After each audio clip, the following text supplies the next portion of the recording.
Dear students, welcome to this presentation. This is part 2 of your chapter Journey to the End of the Earth in Vistas. The author Tishani Doshi continues talking to us about her visit to the coldest and the windiest continent, Antarctica. She says, for a sun worshipping South Indian like myself, 2 weeks in a place where 90% of the Earth's total ice volumes are stored is a chilling prospect. Not just for circulatory and metabolic functions, but also for the imagination. It's like walking into a giant ping pong ball devoid of any human markers. No trees, billboards, buildings. You lose all earthly sense of perspective and time here. The visual scale ranges from the microscopic to the mighty, midges and mites to blue whales and icebergs as big as countries. The largest recorded was the size of Belgium. Days go on and on and on in surreal 24-hour austral summer light and a ubiquitous silence, interrupted only by the occasional avalanche or calving ice sheet, consecrates the place. It's an immersion that will force you to place yourself in the context of the Earth's geological history. And for humans, the prognosis is not good.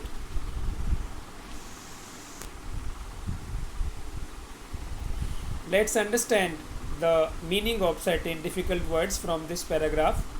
The first word is surreal, which means unusual or bizarre, asamanya, anokha. Austral means relating to the southern hemisphere. We know that there are two hemispheres, northern hemisphere and southern hemisphere. Austral means anything related to southern hemisphere. Ubiquitous means everywhere, pervasive, omnipresent, something which is present everywhere. Consecrates means to make or declare something sacred. Sacred means holy, किसी चीज को पवित्र घोषित कर देना.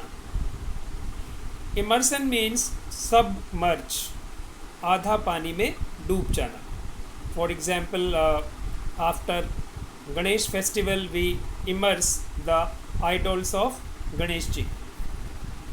Prognosis means a forecast or prediction of the likely outcome of a situation. Bhavishyavani. Now let's understand the gist of this paragraph. The author is a sun worshipping South Indian. She lives in Chennai and she worships sun.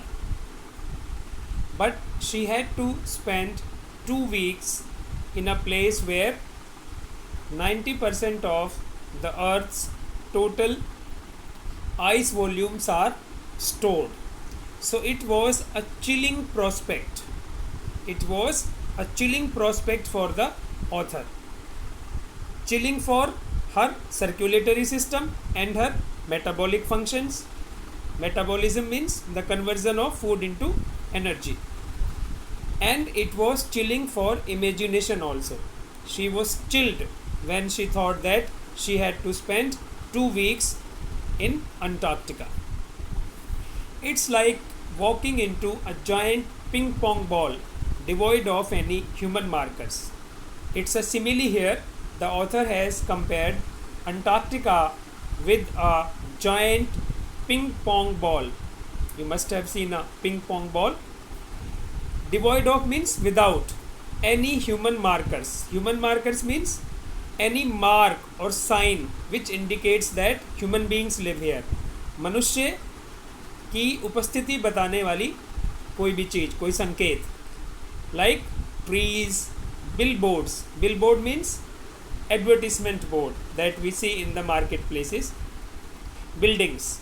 There were no trees, advertisement boards, and buildings in Antarctica.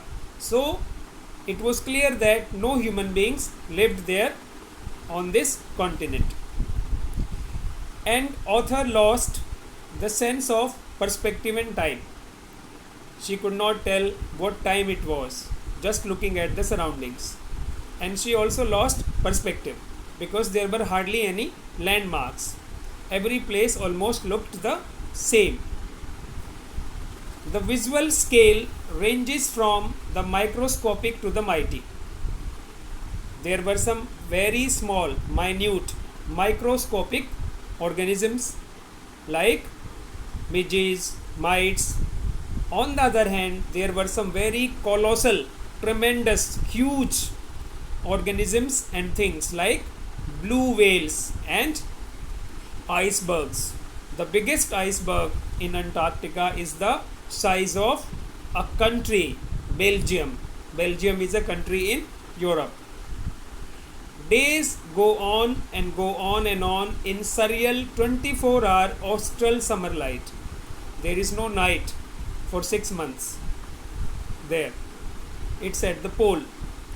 It's light 24 into 7 and a ubiquitous silence, and everywhere there is silence. Silence is omnipresent there, like God is omnipresent in the world.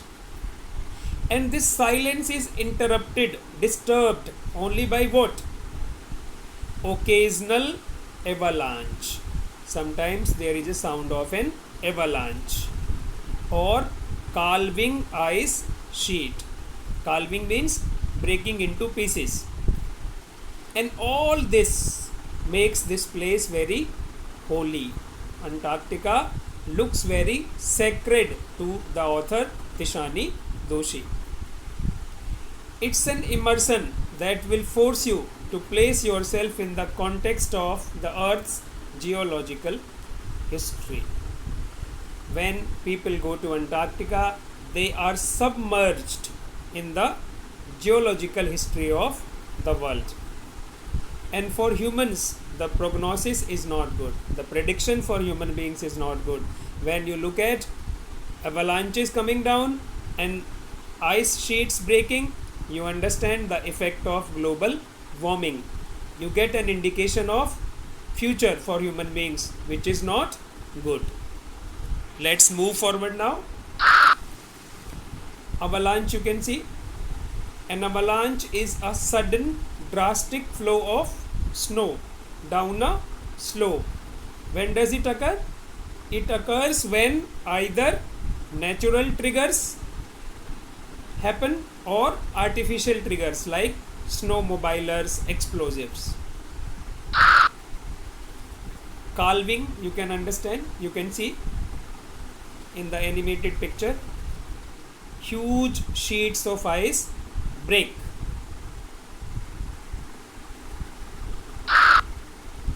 Midge is a small organism found in Antarctica. It's a tiny two-winged fly that looks like a mosquito. Mites, you can see. Mite is insect-like organism which bite off or cause irritation to human beings.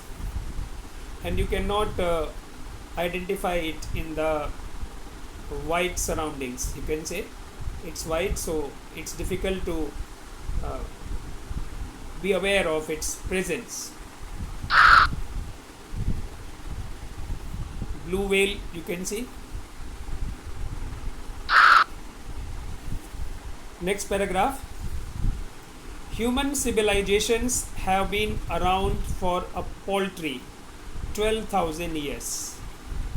Barely a few seconds on the geological clock.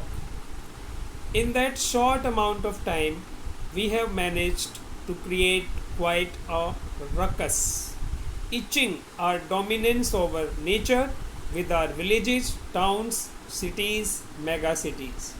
The rapid increase of human populations has left us battling with other species for limited resources and the unmitigated burning of fossil fuels has now created a blanket of carbon dioxide around the world, which is slowly but surely increasing the average global temperature.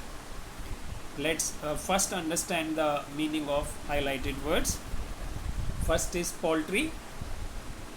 Poultry means petty, small, insignificant. 12,000 years is only insignificant because human civilization is only 12,000 years old, while the earth is millions and millions of years old. Ruckus means a row or commotion, a quarrel, a noisy confusion, that is called ruckus. Human beings have created a ruckus on the earth. Itching means engraving, खोद देना. जैसे हम पत्थर पर किसी नुकीली चीज़ से कुछ खोद कर लिख देते हैं, that is called itching, engraving. Unmitigated means absolute, total, without any mitigation, complete. Let's understand this paragraph. Look at the second line, which is very significant. 12,000 years, which is only a few seconds on the geological clock. If you take the age of the earth to be 24 hours, then the age of human civilization is only a few seconds. It is only a few seconds. 12,000 years is only a few seconds because the age of the earth is millions and million years. And only in that short amount of time, or you can say a few seconds, what we have done? We have created a commotion, ruckus on the earth. We have tried to dominate nature. We have developed a large number of villages, towns, cities and mega cities. And due to increasing population, what has been done? We have almost used up the natural resources, and now other species are dying because they are not able to fulfill their needs. We are burning fossil fuels, which has created a blanket of carbon dioxide around the world, and it is leading to global warming, as a result of which what is happening? Ice sheets are melting.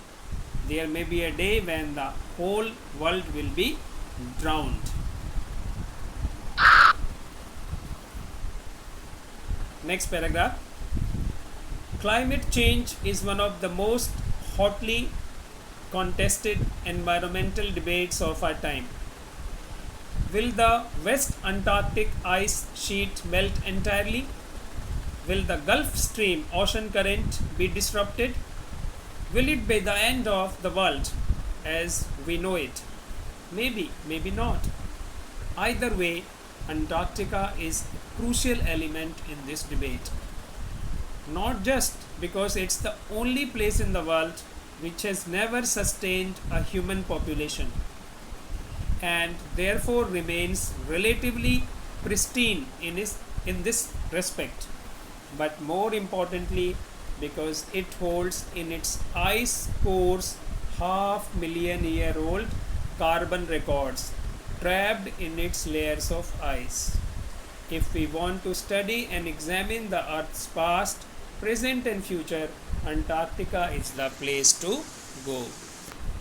A very important paragraph this, particularly the last lines. If we want to understand the past, present and future of human civilization, we have to go to Antarctica. How can we understand the past?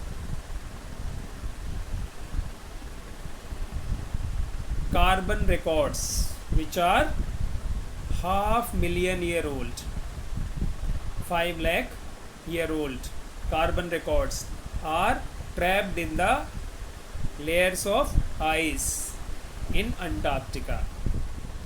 If we can study those carbon records, we can find out many interesting facts about the earth. So Antarctica can help us to study the past of the earth. And how can we study the present of the earth there? We can see the advancing avalanches and calving ice sheets. We can understand the effect of global warming. And how can we study future? Yes, the avalanches and calving ice sheets tell us that there may be a day when the whole world will be drowned. Sea level will rise and there will be no human being left on the earth. The whole world will be water only. So it's very important. What? Antarctica. It is the place where we should go to study the past, present and future of human civilization. Pristine is a good word to use in this paragraph. It means in its original condition, unspoilt. You can see a beautiful picture of Antarctica.